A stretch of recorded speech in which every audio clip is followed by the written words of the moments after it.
제가 진술해놨는데 아직 밖에 한 번도 안 흘러나온 얘기가 있거든요. 하나만 해줘요. 하세요. 아니 김건희 공천 개입. 제 둘째 딸이 고3이었어요. 요즘 CCTV가 워낙 발달돼 있으니까 100% 걸리겠다. 그래서 둘째 딸 책가방을 큰 걸 사주고 겉표지에는 애 참고서예요. 포렌식을 완료했다면서요. 그게 15만 5천 개 들어있는 파일이 있는 그 핸드폰 하나. 15만 5천 개? 네, 15만 5천 개짜리고 핸드폰 2019년부터 2023년까지 사용한 것. 근데 창원지검은 계속 왔다 갔다 했어요. 솔직히 말하면 덮을까 말까. 이제 덮지 못하죠. 신영한 교수님은 계엄이 있고 해제가 되고 체포가 되고 이전에 이미 검찰에 가서 김건희 공천 개입했어요. 승부를 걸어버린 거야. 그 전에 역술인 행정관이 있다. 이거를 우리 신영한 교수님이 폭로했거든요.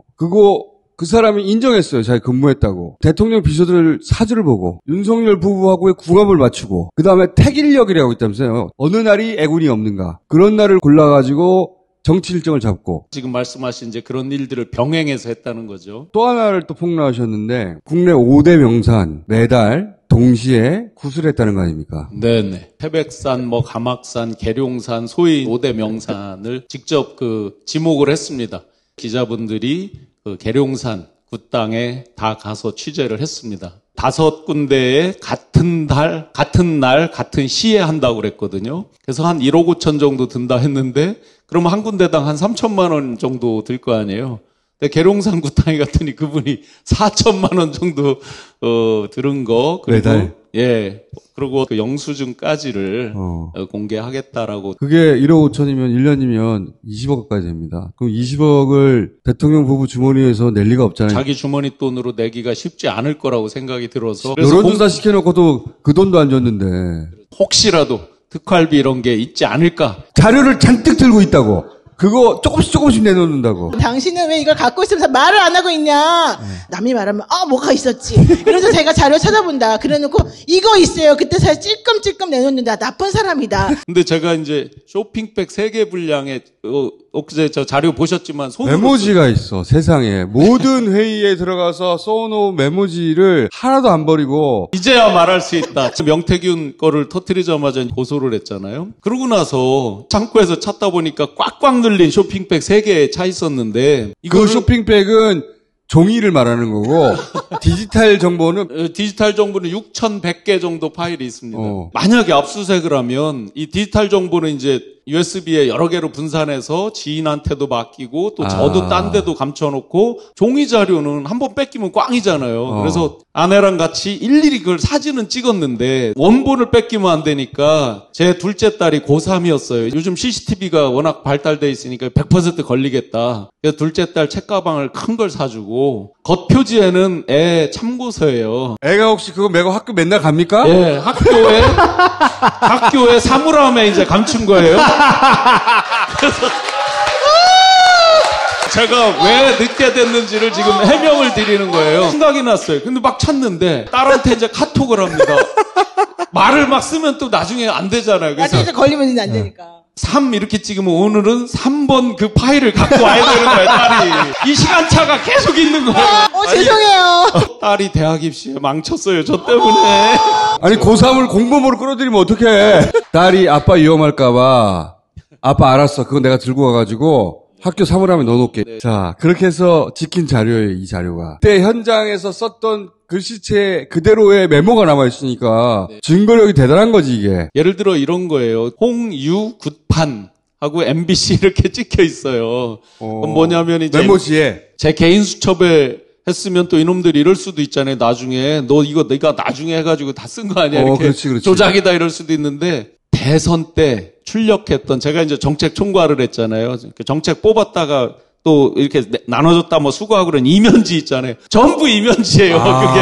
이거 되게 중요한데. 전략단에서 무속 관련 대책회의 이런 걸 하면 얼마나 웃긴 얘기예요, 사실은. 그때 전략단에서 무슨 회의를 한 겁니까? 무속 관련해가지고. 서로 쉬쉬하는 분위기였어요. 예를 들어서 천공이다, 건진이다. 특히 건진법사 딸은 5층에 이제 후보실 입구에 여성 근무자가 있었거든요. 저 사람이 건진 딸이다. 서로 이제 쉬쉬하면서 사진 찍고 맞아. 나중에 정리하고. 밝혀졌죠. 그거에 대해서는 부인을 못하죠. 예를 들어서 천공, 건진, 김건희. 그 누구도 이거 금기어야. 제가 수기에 예를 들어 천공, 뭐 건진 막 써 있잖아요. 이건 무슨 뜻이에요? 최고 핵심 선대 본부장이 야, 이런 일이 있으니까 빨리 저 대책 마련해. MBC 같은 경우에는 뭐 가처분 걸고 N-1번부터 해서 N-120번까지 단톡방들. N-20번 방에 윤석열 지금 또 국힘의 비대위원장 하는 권영세 다 같이 들어있는 방이에요. 무속 공격이 들어올 테니까 이걸 어떻게 되치느냐. 무속 관련해서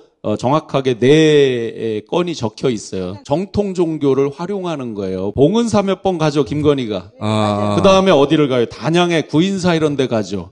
그 다음에 윤석열이 어디 갑니까? 성경책 끼고 큰 대형 교회 가서 졸면서 뭐 예배 드리고 하는 거 있잖아요. 이런 게 다 그거에 방어하는 물타기인 거예요.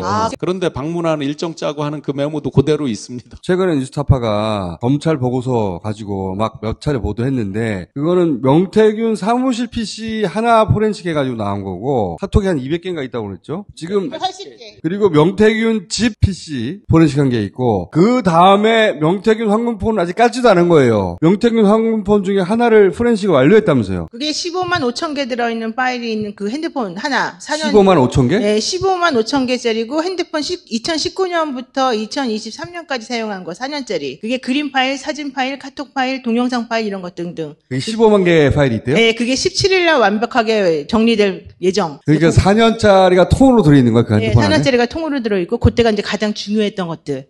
네, 거기 다 있겠네. 그게 15만 5천 개. 네, 다 있어요. 제가 처음 조사받은 게 11월 21일입니다. 제가 일부러 이제 자료를 하나도 안 들고 갔어요. 왜냐하면 아까 그런 수기 자료 이런 거 들고 가면 뺏길까봐. 또 뭐 내라고 그때까지만 해도 윤석열 탄핵이 될지 알 수 없었기 때문에 몽창 다 뺏길 수 있으니 안 들고 가셨어. 검사실에서 자료를 갖고 와달라고 요청을 해서 네 알겠습니다 하고 큰 가방을 메고 갔죠. 빈 가방이었습니다. 그래서 이제 한 시간 정도를 이렇게 질문을 듣다 보니까 이준석 대표나 누구 해서 꼬리 자르기로 윤김을 봐주려고 한다고 그때 소문이 있었는데 이미 포렌식을 해서 알 수도 있겠구나. 자료는 다 들고 있다 보니까. 라고 생각을 했어요. 그래서 제가 조사받고 와서 자료를 왕창 냈어요. 윤김을 무조건 덮으려는 건 아니구나. 그때 수기 자료도 막 냈거든요. 근데 창원지검은 계속 왔다 갔다 했어요. 솔직히 말하면 덮을까 말까. 이제 덮지 못하죠. 그러다가 이제 12월 2일 날 폰도 제출하겠다는 말을 했어요. 왜 그날이 이상한 날이냐면요. 그날 11시에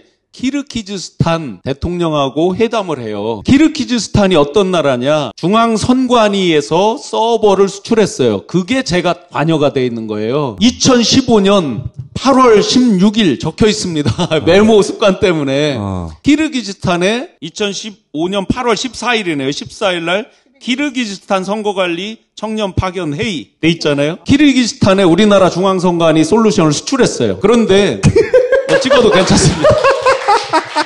제가 이제 청와대 청년위원장을 할 때, 야, 청년의 해외 진출, 청년들을 보내자 해서 보냈어요. 그런데 놀랍게 2020년에 키르기스탄이 선거 책임자인 총리가 전체 선거 부정을 선언하고 선거 무효화를 선언합니다. 그리고 뽑힌 대통령이 요번에 한국에 왔던 12월 3일 날 11시에 해동을 한 대통령이에요. 키르기스탄이 해킹 뭐 이런 거 이 솔루션에 대해서 한국에 항의를 한 적이 있어요. 그러면 이상한 상상이 드는 거예요. 그날 외국 정상을 초대해 놓고 계엄을 선언한다. 계엄을 선언하고 도저히 예의에 안 맞잖아요. 그 다음 날도 일정이 있었어요, 같이. 그럼 이상하잖아요. 계엄 지금 선포하게 되는 날 도착해가지고 회담을 하게 일정을 잡아놨고 자기들은 성공한다고 생각했을 테니까 계엄 선포하고 그 다음날 키르기스탄 대통령하고 부정선거 얘기하고 그럴 목적이었던 것 같네요. 지금 보니까. 저희가 그동안 알고 있던 건 다 김건희가 명태균에게 보내서 자문을 구하는 내용이잖아요. 중앙당에서 명태균이가 자료를 받죠. 그걸 거꾸로 김건희한테 보낸 문서가 나옵니다. 그 문서의 내용이 중요한데 경선 룰을 정하고 일정을 정하는 내용이에요. 그러면 경선 룰과 일정은 누가 정해요? 명태균한테 누가 줬을까? 제 파일에 그대로 있는 똑같은 파일이에요. 그게 이준석 대표일 때요? 그렇죠. 이준석 의원하고 명태균 씨가 지금 밀접한 관계에 있는 건 여러 방식으로 입증이 됐는데 그게 누군지는 뭐 대충 범인은 좁혀지는데 잘 기억 안 난다고 지난번에 나와서도 그랬죠. 과연 검찰에서도 제가 잘 기억 안 난다고 답했을까요? 제가 진술해놨는데 아직 밖에 한 번도 안 흘러나온 얘기가 있거든요. 하나만 해줘요. 하세요. 아니 김건희 공천 개입에 대한 부분이죠. 구체적으로 실명으로 얘기를 해. 누구에 대한 공천을 김건희가 당시에 개입했다라고 분명하게 조서에 남겼다. 네, 네. 그 근거는 이러이러하다라고 말을 했고. 그거를 꼭 써달라고 했다. 그 내용이 만약에 나중에 수사에서 누락되거나 네, 네. 검찰이 허술하게 취급하거나 없는 걸로 만들면 안 된다고 본인이 찍어놨다. 제가 자꾸 입을 다물어 답답하게 해드린 게 뭐냐면 지켜보고 있는 거죠. 저도 이들이 진짜 제가 말없이 제출한 걸 진짜 하는지를 저도 계속 그래 봤던 거고. 신영한 교수님은 계엄이 있고 해제가 되고 체포가 되고 이전에 이미 검찰에 가서 김건희 공천 개입했어요. 승부를 걸어버린 거야. 자기 인생에. 왜 그렇게 조심했는지 알겠다. 나한테 압수수색이 역으로 들어오고 내가 다 털릴 수도 있으니까 딸 가방에다가 넣어서 그렇게 분산시키기까지 했구나. 이제 쇼핑백을 다 가져오면 되니까요. 이제 좀 속도를 내서 빨리빨리 하겠습니다.